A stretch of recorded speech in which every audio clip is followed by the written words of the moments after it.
নমস্কার, আমি শুভাশিস। আমাদের একটা গল্প হোক ইউটিউব চ্যানেলে আপনাদের স্বাগত।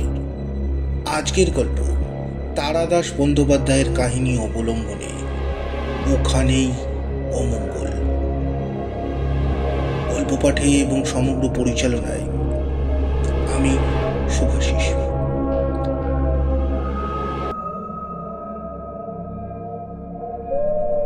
বাড়িটা দেখেই প্রথমেই আমার বুকের ভেতরে ভয়ের শব্দ বেজে উঠেছিল। দুটো পাথরে ঢিবি দুদিক থেকে এসে যেখানে শেষ হয়েছে সেখানেই হাড়গোড় ভাঙা প্রাণীর মতো বাড়িটা পড়ে আছে। রেলগাড়ি থেকে যখন নামি তখন বেলা হয়ে গিয়েছে। এদিকে আমি একবারেই নতুন, আগে কখনো আসিনি। কোথায় যাব, কোথায় থাকবো কিচ্ছু ঠিক নেই। লোকজনের সঙ্গে পরিচয় করে একটা আস্তানা খুঁজে নিতে হবে ৩-৪ দিনের জন্য। কাজেই স্টেশনের পাশে কয়েকটা ভাঙাচোরা রিক্সা দেখতে পেলেও হেঁটে আসাই সমীচীন বলে মনে করেছি। স্টেশন থেকে বেরিয়ে এদিক ওদিক ঘুরে দেখতে দেখতে শহর ফুরিয়ে গিয়ে আবার ঢেউ খেলানো লাল মাটির মাঠে পড়লাম। সেই মাঠে পড়ন্ত আলোয় ধ্বংসস্তূপটা নজরে এলো। বিরাট বড় বাড়ি, কিন্তু প্রায় সবটাই ধূলিসাৎ হয়ে গেছে। অনেকটা কোনো রকমে এখনো মাথা তুলে দাঁড়িয়ে রয়েছে বটে, তবে তা দেখে আর বেশি দিন থাকবে বলে তো মনে হয় না। বিহার ও মধ্যপ্রদেশের সীমানায় ছোট্ট দেহাতি শহর, অর্থাৎ কিছুটা দেহাত আর কিছুটা শহর।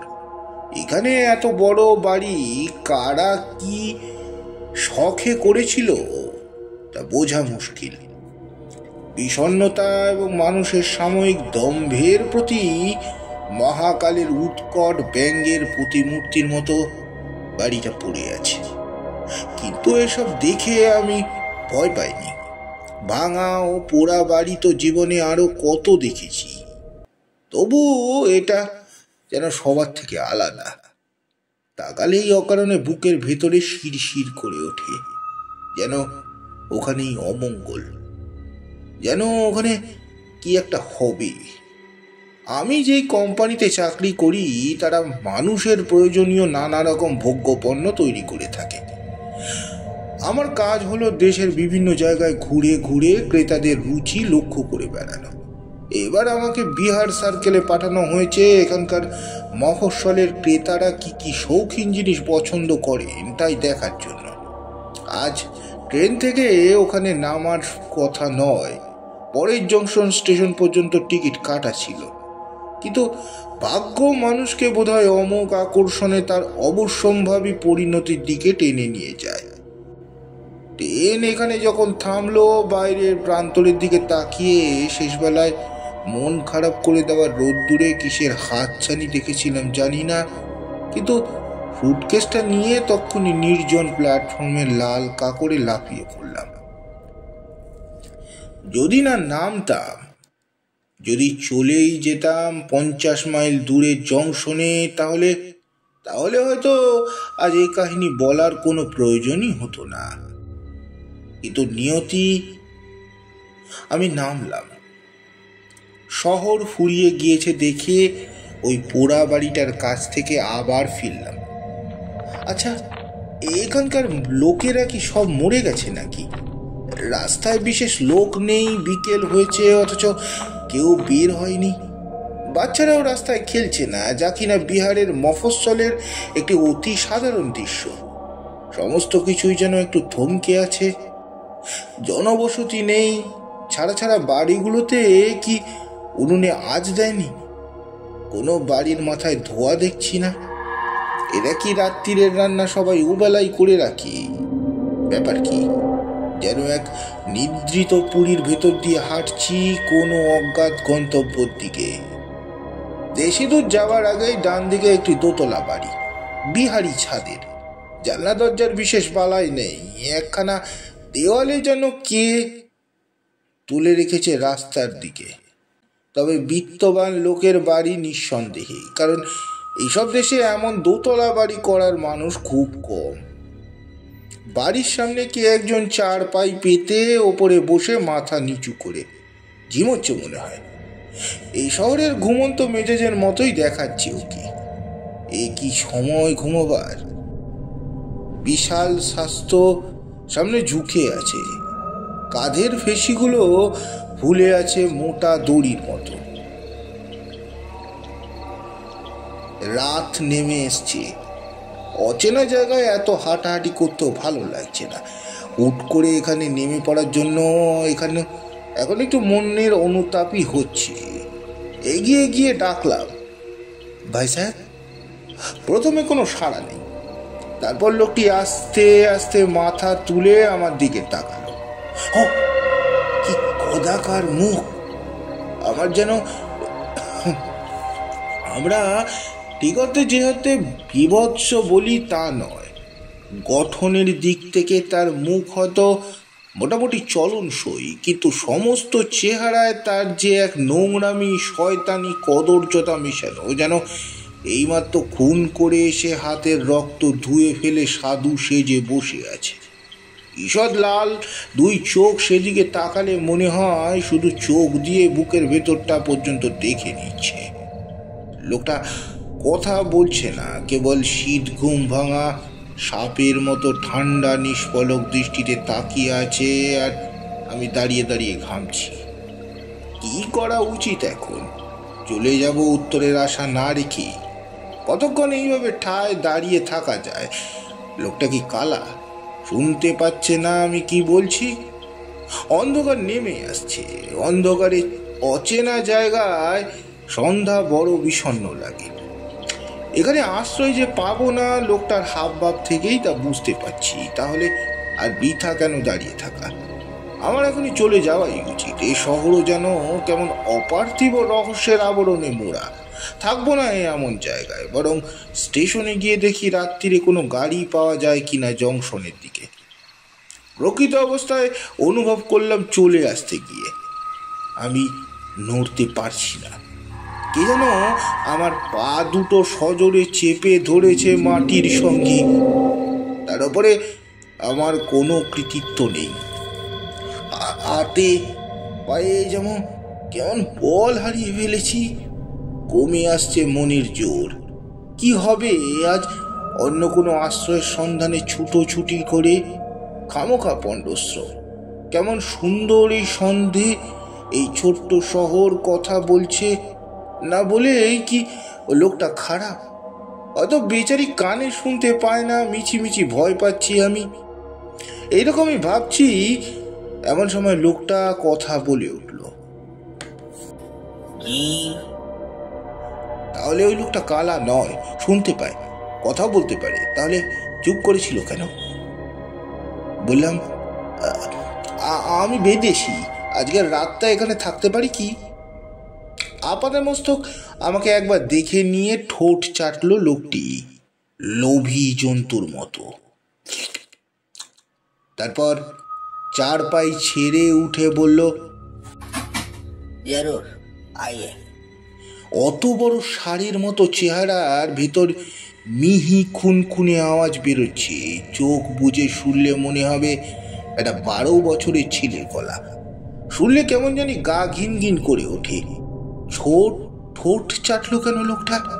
রাত্রিরে কেটে খাবি নাকি আমাকে?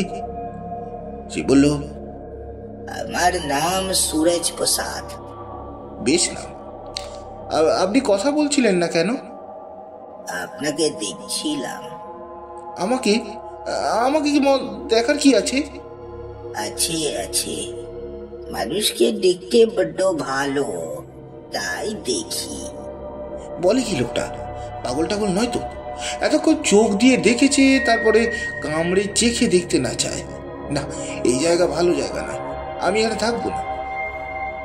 সুরজ প্রসাদ আমাকে নিয়ে যাবে বলে বাড়িতে ঢোকবার পথে পা বাড়িয়েছিল। থেমে আমি বললাম, আমি যাব না। অবাক হয়ে সে বলল, কাহে? না না না, আমি চলে যাব। আমার একটা জরুরি কাজের কথা মনে পড়ে গেছে। সাপের মতো হিস হিস করে হাসতে হাসতে সে বলল,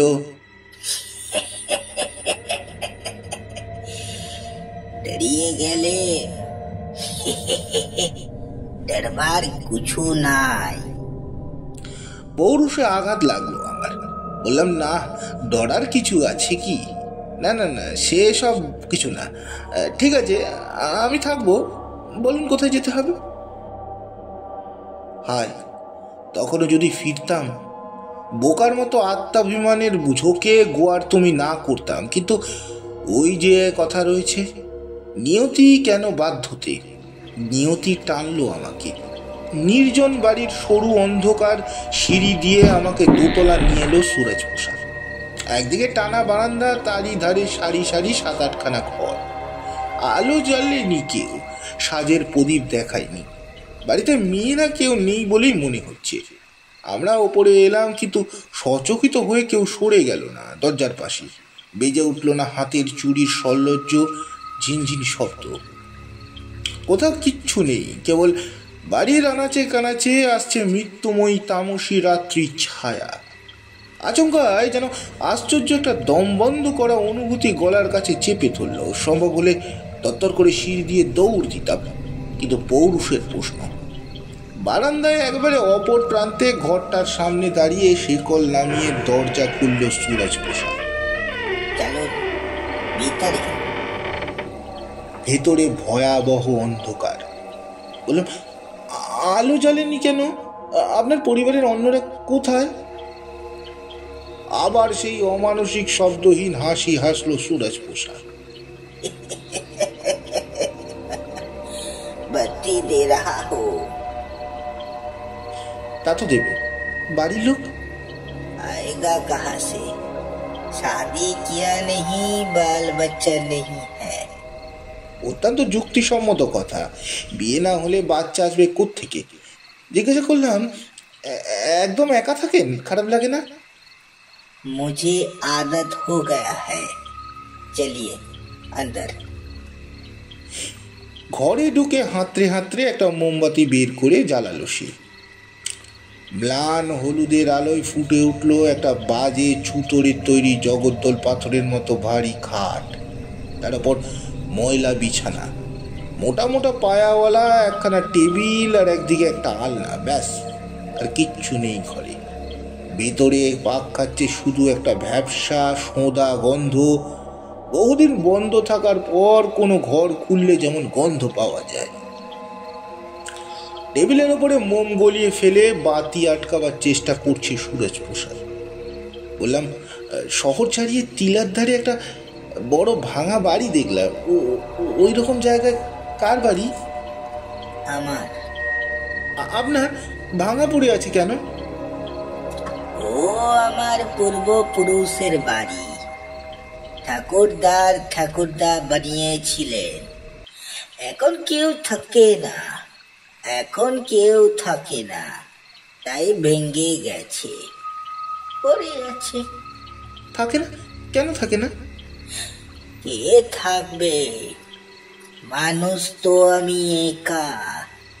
এত বড় বাড়িতে আমার কোনো দরকার নেই আবার সারিয়ে দেব। এছাড়া ও বাড়ির সবটা আপনি ঠিক বুঝতে পারেন নাই। বিরাট বাড়ি ওটা, ऊपर से मालूम पावा जाए ना, মাটির নিচে भी बहुत कमरा আছে। হ্যাঁ, মাটির নিচে ঘর দিয়ে কি হতো? भगवान मालूम।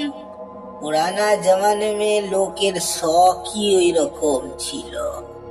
বাড়ির ওপরটা ভেঙে গেল, মাটির নিচের ঘরগুলো সব ঠিকই হয়। তবে তাদের আর কার কি কাম হবে? আমাকে বিশ্রাম করতে বলে সুরজপ্রসাদ চলে গেল।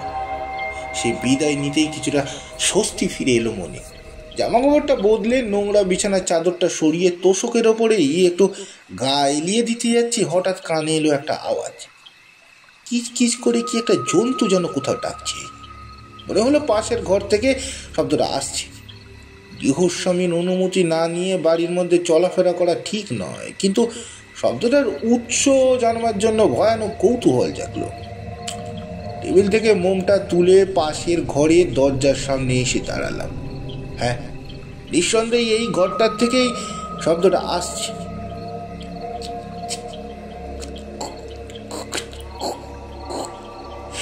মুহূর্ত ইতস্তত করে শেকল নামিয়ে দরজা খুললাম। ভেবেছিলাম না জানি কি জিনিসই চোখে পড়বে, কিন্তু ও হরি, এই যে দেখি একটা গলায় চেন বাঁধা বাদর বসে বসে ফল খাচ্ছে আর ওই রকম আওয়াজ করছে। একা মানুষ সুরজ প্রসাদ, অবিবাহিত, সঙ্গী হিসাবে এইটাকে পুষেছে আর কি। শেকল তুলে দিলাম, ঘরে ফিরে এলাম। সময় চায় রাত 10টা। এই সময় এসে খেতে ডাকলো সুরজ প্রসাদ। একতলায় বারান্দায় দোকানে আসন বিছিয়ে খাবার জায়গা হয়েছে। না, আতিথ্য ভালোই লোকটার। হাতে গোড়া মোটা মোটা আটার রুটি, ঝিঙের তরকারি, আলুর ভাজি আর খাঁটি দুধের ঘন ক্ষীর। পরিতৃপ্তি করে খেতে খেতে জিজ্ঞাসা করলাম, কাউকে তো দেখছি না কাজের লোক, রান্না করলো কি? আমি নিজেই করেছি, লোকের দরকার কি? আপনি একটা বাঁদর পুষেছেন দেখলাম, পশু পাখির শখ আছে নাকি? জি, একা একা থাকি, কোনো একটা চিড়িয়া থাকলে ভালো লাগে। খাওয়া হয়ে গেলে আবার ঘরে এসে শুয়ে পড়লাম। সুরজ প্রসাদ নতুন একটা মোমবাতি দিয়েছে, সেটা না ধরিয়ে রেখে দিয়েছি টেবিলে। রাতে লাগলে জ্বালাবো। এটা তো ফুরিয়েই এসছে।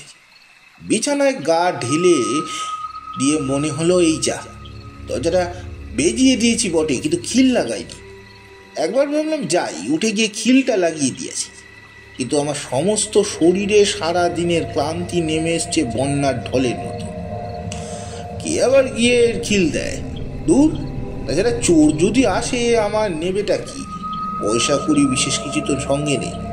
আচ্ছা, সুরজ প্রসাদ লোকটা সত্যি কি খারাপ? না না, বাবা একটু কেমন কেমন বটে, তার অনেকেরই এরকম বেআক্কেলে ব্যবহার হয়। আমি দেখেছি।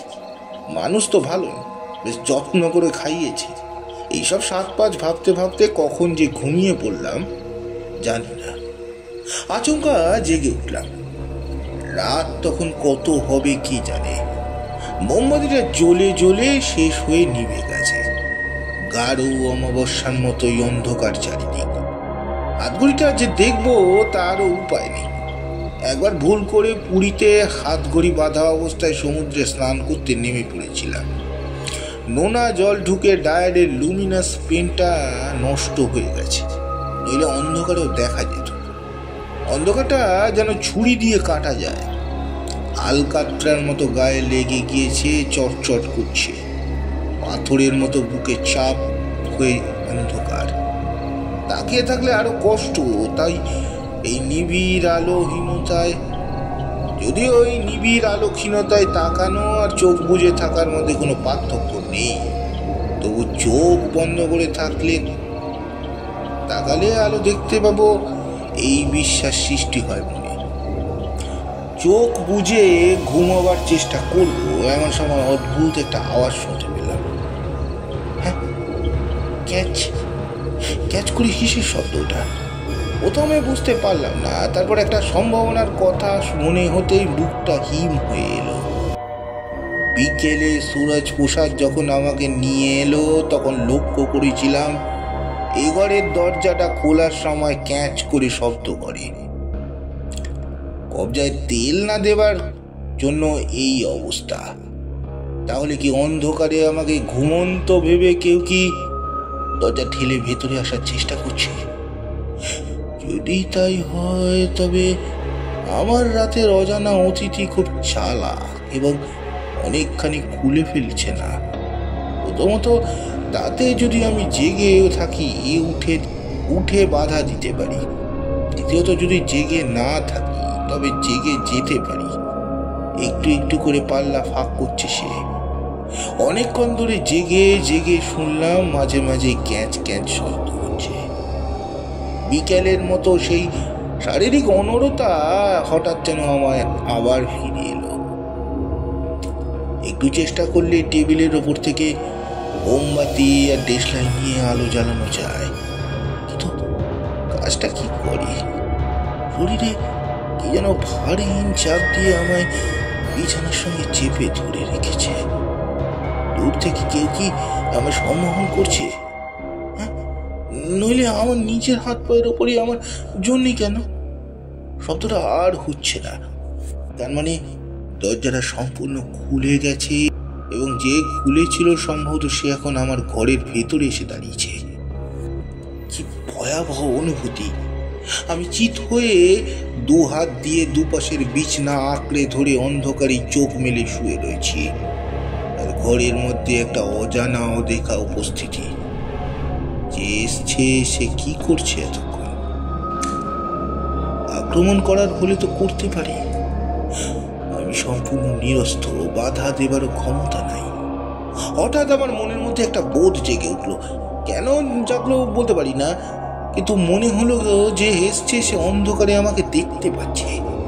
আমি তাকে দেখতে পাচ্ছি না বটে, কিন্তু সে তার তীক্ষ্ণ দৃষ্টির অস্ত্রে আমার শরীরকে ব্যবচ্ছেদ করে ভেতরের যন্ত্রপাতি সব দেখে নিচ্ছে। আমি যেন বেঁচে নেই। আমি যেন মৌলিক উপাদানে বিভক্ত হয়ে পঞ্চভূতে বিলীন হয়ে গিয়েছি কবে। কেবল আমার চেতনাটা শুয়ে আছে অজানা এক শহরের অজানা মানুষের অচেনা বিছানায়।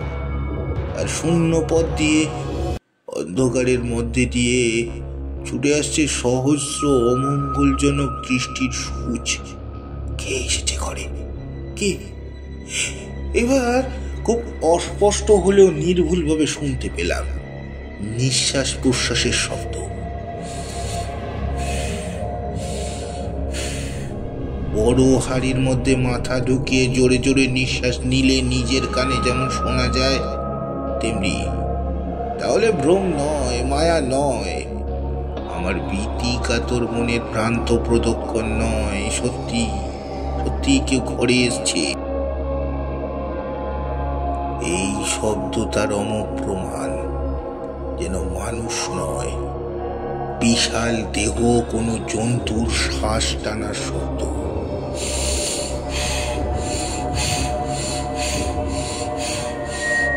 শব্দটার মধ্যে কেমন যেন পাশবিকতা লুকিয়ে আছে। বোঝানো যায় না, কিন্তু বোঝা যায়। অন্তহীন অন্ধকারের মধ্যে সঙ্গী হারা আমি ক্রমে হাঁপিয়ে উঠেছি। একিও মর্মান্তিক অস্বস্তি। আমি তাকে দেখতে পাচ্ছি না, অথচ সে আমার অন্তরের অন্তঃস্থল পর্যন্ত দেখে নিচ্ছে। এমন সময় ঘরের এক কোণে টিপ টিপ করে একটা ছোট্ট আলোর বিন্দু জ্বলে উঠল। জ্বলছে আর নিভছে। নতুনতর কোনো বিভীষিকা ভেবে আমার হৃৎপিণ্ড প্রথমেই লাফিয়ে গলার কাছে উঠে এসছিল। তারপর চিনতে পারলাম জিনিসটাকে। একটা জোনাকি। ঈশ্বর, সামান্য একটা জোনাকি কি আশার সঞ্চার করে জাগালো আমার মনে। অজ্ঞাতে তুচ্ছ পতঙ্গ, তবু এই মুহূর্তে ও জীবিত প্রাণীদের জগৎ থেকে আমার কাছে ওই একমাত্র প্রতিনিধি। প্রাণপণে চোখ ঠিকরে জোনাকিটার দিকে চেয়ে রইলাম। ওটাই এখন যেন আমার একমাত্র ভরসা। উড়তে উড়তে বাঁ দিক থেকে ডান দিকে যাচ্ছে পোকাটা। টিপ টিপ করে জ্বলছে মৃদু স্নিগ্ধ নীল আলো। আমি চোখ রেখেছি ওর ওপরে। হঠাৎ ঘটলো একটা আশ্চর্য ঘটনা। বাঁদিকে সরে আস্তে আস্তে জোনাকিটা হঠাৎ অদৃশ্য হয়ে গেল। আমি অবাক হয়ে তাকিয়ে আছি। 4 কি 5 সেকেন্ড হবে বোধহয়। আরো খানিকটা বাঁদিকে আবার জ্বলে উঠলো। জোনাকির আলোকিত পুচ্ছ, মানে মাঝখানের ওই গতিপথের কিছুটা আমি দেখতে পাইনি। কেন? দুটো কারণ হতে পারে। এক, জোনাকির আলো মাঝে মাঝে সামান্য সময়ের জন্য নিভে যায় এবং ফের টিপ টিপ করে জ্বলতে থাকে। এটা সেরকম কিছু হতে পারে। আর নয়তো ওই জায়গাতে দাঁড়িয়ে আছে যাকে আমি দেখতে পাচ্ছি না। তার আড়াল দিয়ে যাওয়ার সময় জোনাকিটা অদৃশ্য হয়ে গিয়েছিল। যাক, যদি দ্বিতীয়টা সত্যি হয় তাহলে একটা সান্ত্বনা যে ওই অলৌকিক ও অপার্থিব ওটা কিছু নয়, একটা বাস্তব কারণ আছে। জোর দিয়ে মনকে ব্যাপিত করলাম অন্য চিন্তায়। অবস্থার ওপরে কৃতিত্ব করতে হবে আমাকে, তাছাড়া আর কোনো পন্থা নেই। তাছাড়া যেই ঘরে থাকুক, এসে থাকুক, এতক্ষণ আমাকে আক্রমণ করেনি, তাহলে ধরে নেওয়া যেতে পারে আমার কোনো ক্ষতি করার ইচ্ছে অন্তত তার এক্ষুনি নেই। দাঁতে দাঁত চেপে মনে মনে রবীন্দ্রনাথের কি একটা কবিতা আবৃত্তি করে গেলাম। জীবনের সবচেয়ে মজার দিনগুলো মনে করার চেষ্টা করতে লাগলাম। এই সমস্ত শরীর এদিকে সমস্ত শরীর ঘামে ভেসে যাচ্ছে। কখন ঘরের মধ্যে থেমে গিয়েছে সেই পাশবিক নিঃশ্বাসের শব্দ, মনের ওপর থেকে নেমে এসছে পাথরের গুরুভার। ষষ্ঠেন্দ্রিয় দিয়ে অনুভব করছি ঘরে সে আর নেই। আপাতত আমি বিপদমুক্ত। সমস্ত দেহে মনে মুক্তির নির্মল নিঃশ্বাস। শুধু শুয়ে শুয়ে একজন মানুষ এত ক্লান্ত হয়ে পড়তে পারে তা কে জানত। আস্তে আস্তে আমার চেতনা ঢলে পড়ল নিদ্রার কোলে। কখন যে সকাল হয়েছে, কখন দেখি সুরজ প্রসাদ এসে ডাকছে আমার বিছানার পাশে। बाबूजी उठिए, चाय लीजिए। चाय नहीं पियेंगे? ঘুম ভেঙে মনে পড়ে গতকালের রাত্রের অমানসিক অভিজ্ঞতার কথা, কিন্তু এখন সকালের আলোয় ভয়ের কোনো টুকরো নেই। কেবল সুরজ প্রসাদের দুটো চোখ যেন শয়তানি হাসি। অথবা হয়তো আমার মনের ভুল। যাক, আমার তাতে কি? আমি এখনই জামা কাপড় পরে সুটকেস নিয়ে বেরিয়ে পড়বো। ট্রেন ধরে 2 ঘন্টার মধ্যে চলে যাব পরের বড় শহরে। সপ্তাহখানেকের মধ্যে কলকাতায় সিনেমা, হোটেল, বন্ধু বান্ধব। তখন কোথায় থাকবে গতকাল রাত্রির স্মৃতি? হাসুক হাসুক সুরজ প্রসাদ। ও নিজেই চা এনেছিল বড় কাচের গ্লাসে। চা খেয়ে শার্ট পরছি সুরজ প্রসাদ বলল, এখন নিয়ে যাচ্ছেন নাকি? হ্যাঁ, সকালে কোনো ট্রেন নেই।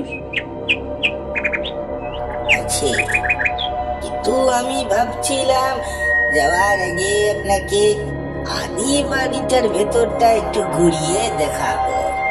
পুরনো জিনিস দেখতে ভালো লাগে না আপনার? যাবেন? লোভ হলো। যে যুগ চিরকাল জন্য চলে গেছে আর ফিরে আসবে না, তাকে ফেলে যাওয়া নিদর্শন দেখতে আমার খুব ভাল লাগে। কলেজে পড়ার সময় বন্ধুরা মিলে কত ঘুরেছি গৌড়, শুশুনিয়া, চন্দ্রকুতু ঘরে। একবার গেলে মন্দ হয় না। এই দিনের আলোয় সুরজ প্রসাদ আমার কি করবে? আর ওর স্বাস্থ্য অবশ্য খুব ভালো, তবে আমিও নেহাত দুর্বল নই। তাছাড়া গতকাল রাত্রিরে যখন সম্পূর্ণ অতর্কিতে আমাকে আক্রমণ করার সুযোগ ছিল, সে সময় না করে এখন উজ্জ্বল দিবালোকে তা করবার কোনো অর্থ হয় না। যাব, নিশ্চয়ই যাব ওর সঙ্গে। বললাম, চলুন যাব। বেরোলাম। পাথরের দেশ। সূর্য উঠতে না উঠতেই পাথর তেতে উঠেছে। মাটি থেকে ঝাঁঝ ভেসে আসছে। তার মধ্যে দিয়ে হেঁটে চলেছি শহরের প্রান্ত সীমা ছাড়িয়ে। সুরজ প্রসাদ তাদের বংশের অতীত গৌরবের গল্প বলতে বলতে চলেছে। তার বলার ভঙ্গি একরঙা শুনতে শুনতে বিরক্তি আসে। বাইরে থেকে সুরজ প্রসাদের পৈতৃক বাড়িখানা যতখানি ধ্বংসস্তূপে পরিণত বলে মনে হয়, ব্যাপারটা আসলে ততদূর নয়। বাইরে থেকে সবগুলো ভেঙে গেল, ভেতরে মহলের কয়েকখানা ঘর এখনো মাথা তুলে দাঁড়িয়ে রয়েছে। অনেক খসে পড়া কড়িবর্গা ইট, চুন, বালি পেরিয়ে সেখানে পৌঁছালাম।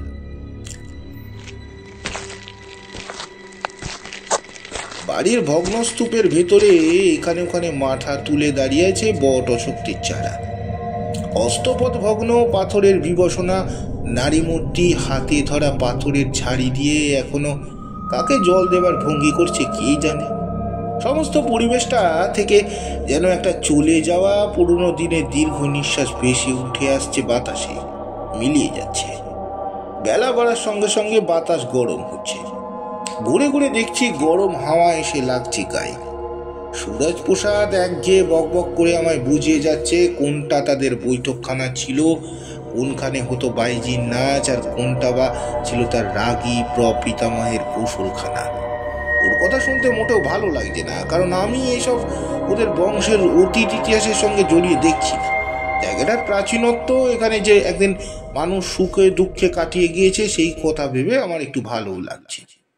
ট্রেন ধরতে হবে, তাছাড়া ফিরবো করছি এমন সময় সুরজ প্রসাদ বলল, চলুন না, আপনাকে মাটির ঘরগুলো একটু দেখাই। সেখানে কি? কিছু না, এখানে আমাদের তোষাখানা ছিল, একবার দেখিয়ে যাবেন না? চলুন। ভাঙা ইট কাঠ বর্গা পেরিয়ে অন্দরমহলের অটুট ঘরগুলো পেরিয়ে কোথা কোথা দিয়ে আমাকে নিয়ে চলল সুরজ প্রসাদ। এক জায়গায় একসার সিঁড়ি নেমে গিয়ে একবারে নিচের দিকে দাঁড়িয়ে সে বলল, এখান দিয়ে নামতে হবে। ওই আগে নামলো, আমি পেছনে। একতলা সমান নামবার পর একটা পাথরের চওড়া বারান্দায় এসে সিঁড়ি শেষ হয়ে গেছে। আবছা অন্ধকার ঘিরে আছে জায়গাটাকে এই দিনের বেলাতেও। চোখের অন্ধকার সয়ে গেলে তাকিয়ে দেখলাম এটা বারান্দা নয়, একটা পাথরের গোল চাতাল। চারদিকে খুপড়ির মতো অনেক ঘর, মোটা মোটা গড়া দিয়ে তৈরি তাদের দরজা। ঘরগুলোর ভেতরে নিবিড় অন্ধকার। সুরজ প্রসাদ বলল, এই হচ্ছে তুষাখানা। ওইসব ঘরে থাকতো মোহরের কলসি, টাকার থলে, আর কত কিছু। এসব 150 বছর আগেকার কথা। আজ আর তার কিছু অবশিষ্ট নেই। দেখি কখনো তুষাখানার ভেতর দেখতে কেমন হয়। না তো। যান তাহলে একটাতে ঢুকুন। ভেতরে বড় অন্ধকার। সুটকেসে টর্চ ছিল, বের করে হাতে নিলাম। তারপর ঢুকে বললাম একটা কুঠুরিতে। পেছনে ঝনাত করে লোহার দরজা বন্ধ হওয়ার শব্দ, তালা বন্ধ করার শব্দ। 1 সেকেন্ড লাগলো প্রকৃত অবস্থা বুঝতে। পাক খেয়ে ফিরে এসে আছড়ে পড়লাম লোহার গড়াদের ওপরে। বন্ধ, চিরদিনের জন্য বন্ধ হয়ে গিয়েছে সেই দরজা। পাগলের মতো টানতে লাগলাম গড়ার ধরে। খুলেতে খুলেতে রে শয়তান, খুলেতে। বাইরে দাঁড়িয়ে নিস্তব্ধে দস্তুর মতো হাসছে সুরজ প্রসাদ।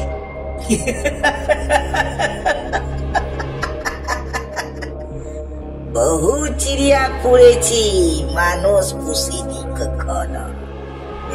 শখ ছিল তা ভগবান আজ মিলিয়ে দিলেন। চিল্লাও চিল্লাও, বহুত চিল্লাও। ইধার কি আদমি আছে যে শুনবে? গড়াতে মাথা ঠুকছি, খ্যাপার মতো চিৎকার করছি, যা মুখে আসছে গালাগাল দিচ্ছি সুরজ প্রসাদকে। সে শান্ত হয়ে শুনছে, বলছে, বাহ, তেজি চিড়িয়া তো তুই, খুব লড়াকু। লড়ে যা, যত চিল্লাবি ততই তো মজা। মুর্দা পুষে কি লাভ, মুর্দা পুষে কি লাভ? রাগে জিজ্ঞাসায় ক্ষিপ্ত হয়েছি, কিন্তু কিচ্ছু করার নেই। নাগালের বাইরে দাঁড়িয়ে তার পোষা জানোয়ারদের খেপিয়ে মজা দেখছে সুরজ প্রসাদ। অনেকক্ষণ মজা দেখে চলে গেল সে। একটা ঘরে একটা ঘুলঘুলি আছে, সম্ভবত বাগানের বাড়ির পিছন দিকের মাঠে জমি বরাবর রয়েছে সেটা। নোট বইয়ের পাতায় একটা ঘটনা লিখে খামে ভরে সেটাকে দিয়ে বাইরে ফেলে দিচ্ছি আমি। যদি কেউ কুড়িয়ে পায় এটা, তবে পুলিশ এনে আমাকে উদ্ধার করো, নইলে এই শেষ, বিদায়। হতভাগ্য প্রকাশ্য।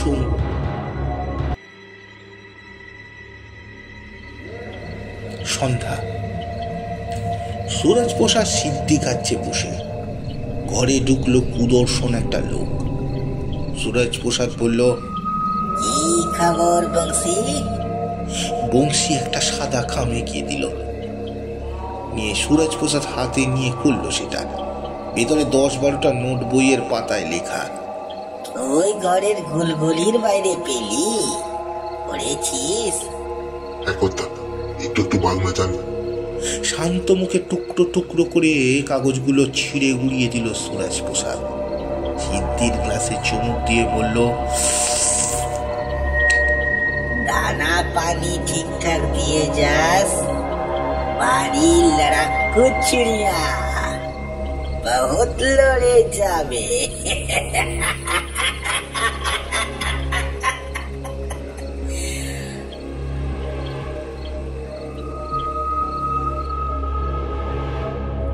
সমাপ্ত।